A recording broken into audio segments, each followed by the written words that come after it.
Il y a les alliés. Et puis, il y a les alliés version catastrophe naturelle. Jiri, lui, donne l'impression d'avoir été fabriqué dans un laboratoire clandestin pour démontrer qu'on peut vouloir aider quelqu'un et lui nuire avec une application presque héroïque. Il veut soutenir, il veut relayer, il veut montrer qu'il est là, fidèle, motivé, vibrant, disponible, prêt à servir. Et dans cette extase du petit soldat en surchauffe, que fait-il? Il republie une vieille vidéo d'Anarchie 93. Oui, Anarchie 93. Le pseudo précisément embarrassant, le petit fantôme numérique qu'on sentait devoir être oublié, dissous, noyé, enseveli, recouvert de béton, puis de sel, puis d'oubli. Eh bien non.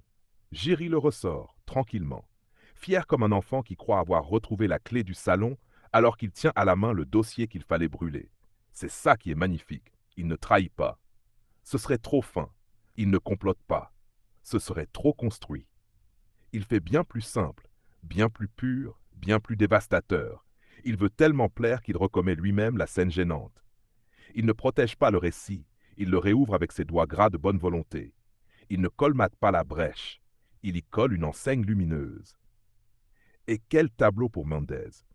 Déjà lesté de ses zones floues, de ses contorsions, de ses demi-explications, de ses oui mais non mais en fait, il se retrouve servi par un dévot si empressé qu'il remet lui-même sur le mur le nom qu'il aurait fallu oublier après l'avoir laissé sortir bien trop grossièrement chez Dilbano.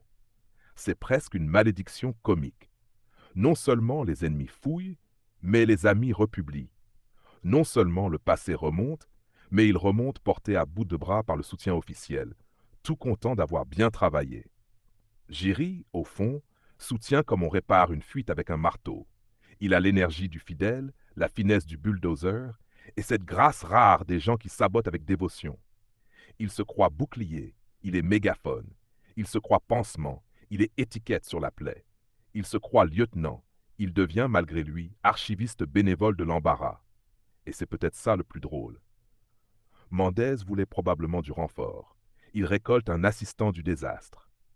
Un homme assez enthousiaste pour republier exactement ce qui devait sombrer, assez maladroit pour appeler cela du soutien, et assez benet pour ne pas comprendre qu'à force de vouloir cirer les bottes, il les repeint en rouge fluo. Il y a des amis qui vous sauvent.